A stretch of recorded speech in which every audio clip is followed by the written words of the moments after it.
Salut à tous et bienvenue sur ma chaîne YouTube Les Ateliers de Ludo. Aujourd'hui, je suis vraiment ravi de vous accueillir sur ma chaîne puisqu'on va réaliser ensemble une recette de saison et pas n'importe laquelle. On va faire une pavlova et une très belle pavlova puisqu'ici il va y avoir un gros travail de pochage. Il n'y a que 3 préparations pour réaliser cette magnifique pavlova. On va bien entendu commencer par une meringue française craquante, puis on va poursuivre avec un confit fraise framboise qui va vraiment apporter un côté très fruité à cette pavlova. Et bien entendu, il n'y a pas de pavlova sans une bonne chantilly. Donc on va réaliser ensemble une chantilly mascarpone vanille très onctueuse qui va nous permettre de magnifier cette pavlova. Et je suis sûr qu'elle va être du plus bel effet sur vos tables de repas de famille. Et maintenant, si tu es prêt à réaliser avec moi cette sublime pavlova aux fruits rouges, eh bien c'est parti pour la recette. On va commencer par réaliser la meringue française. Pour cela, nous aurons besoin de 100 g de blanc d'œuf, 85 g de sucre, 2 g de sel et 85 g de sucre glace. Dans la cuve du batteur, je commence par verser mes blancs d'œuf ainsi que les 2 g de sel et je vais fouetter l'ensemble de façon à monter mes blancs en neige à vitesse moyenne. Lorsque mes blancs commencent à devenir mousseux, je vais verser environ un tiers du sucre. Je continue à fouetter, puis je verse le second tiers de sucre.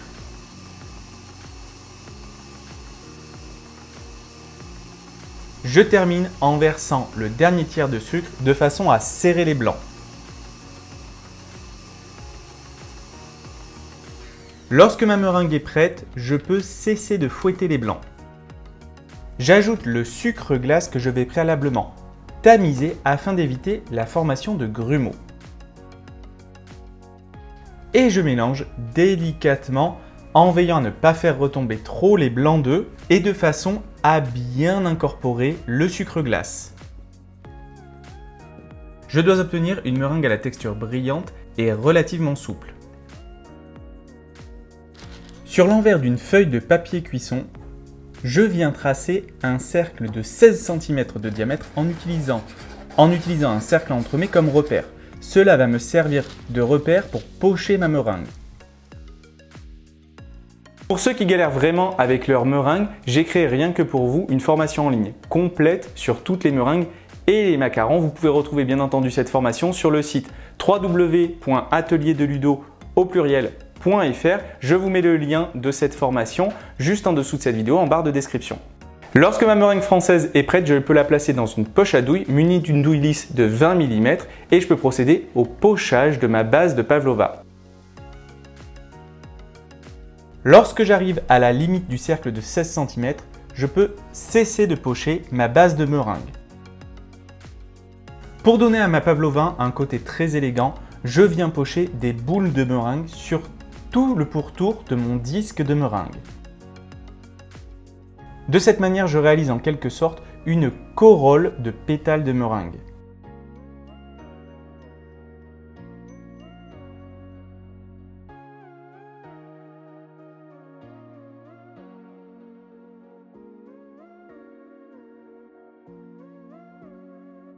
Pour donner de la hauteur à ma pavlova, je réalise une deuxième couche de boules de meringue en veillant à bien les positionner en quinconce pour vraiment garder cet aspect élégant et régulier à ma pavlova.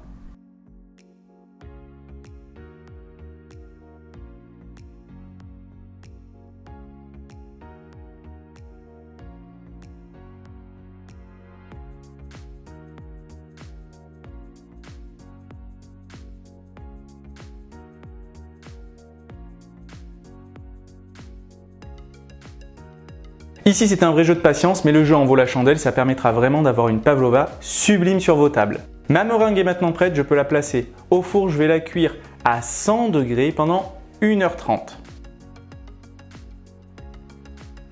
Pour réaliser notre confit de fruits rouges fraises framboises, nous aurons besoin de 60 g de purée de fraises, 40 g de purée de framboise, 1 g de pectine NH, 8 g de jus de citron et 30 g de sucre. Dans une casserole, je verse la purée de fraises ainsi que la purée de framboise et je vais ajouter le mélange sucre-pectine en pluie sans cesser de fouetter pour éviter la formation de grumeaux.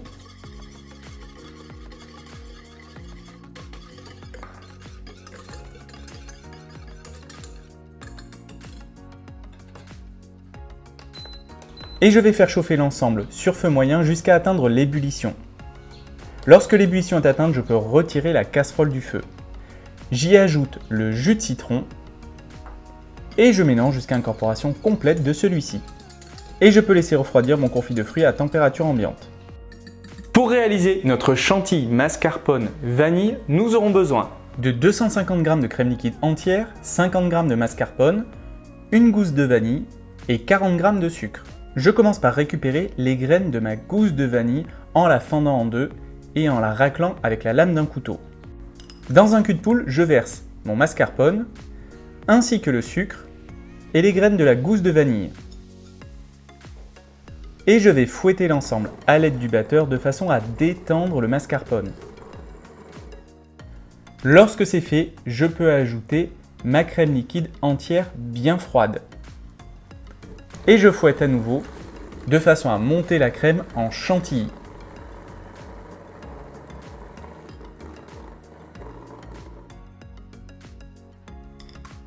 Il est temps de passer au meilleur moment de la recette, c'est-à-dire le montage de la pavlova. Et pour cela, j'aurai besoin de quelques fruits rouges, à savoir des fraises, des framboises et des groseilles. Je commence par découper mes fraises en deux après les avoir équeutées.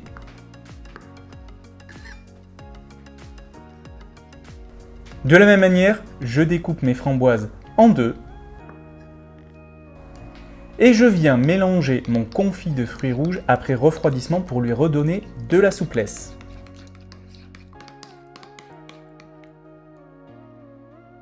Je commence par pocher une généreuse couche de chantilly mascarpone sur le sommet de ma pavlova.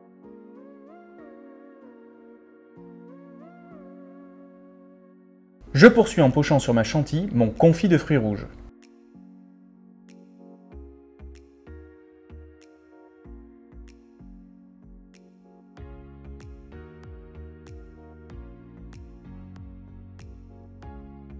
A l'aide d'une douille lisse de 18 mm, je viens pocher de généreuses boules de chantilly mascarpone en corolle, exactement de la même manière que lorsque j'ai poché ma meringue. Je réalise ainsi un troisième étage de boules blanches qui va donner de la hauteur, du volume et une certaine élégance à ma pavlova.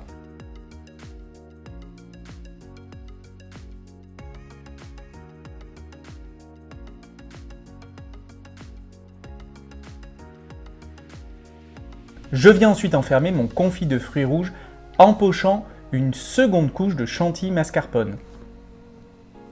Il ne me reste plus qu'à venir disposer harmonieusement mes fruits rouges sur le sommet de ma pavlova. Pour cela, je viens disposer mes fraises pointe vers le haut en veillant à les incliner légèrement vers l'arrière.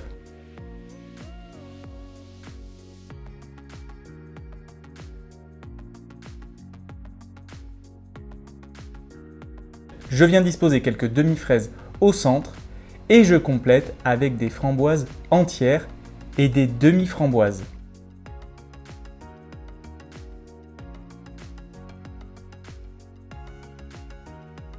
Pour apporter de la brillance, je viens disposer ça et là quelques groseilles.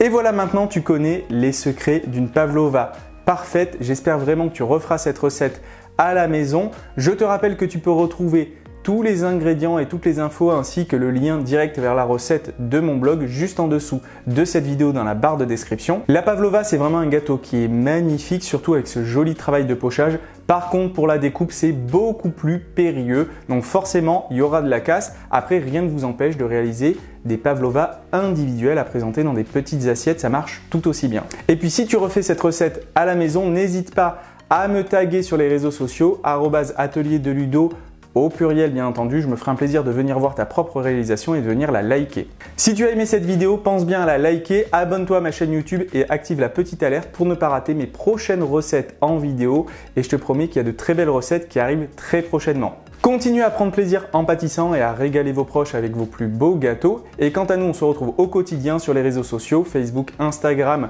ou TikTok. Et puis, on se retrouve bien entendu sur ma chaîne YouTube pour la prochaine recette en vidéo. Au revoir!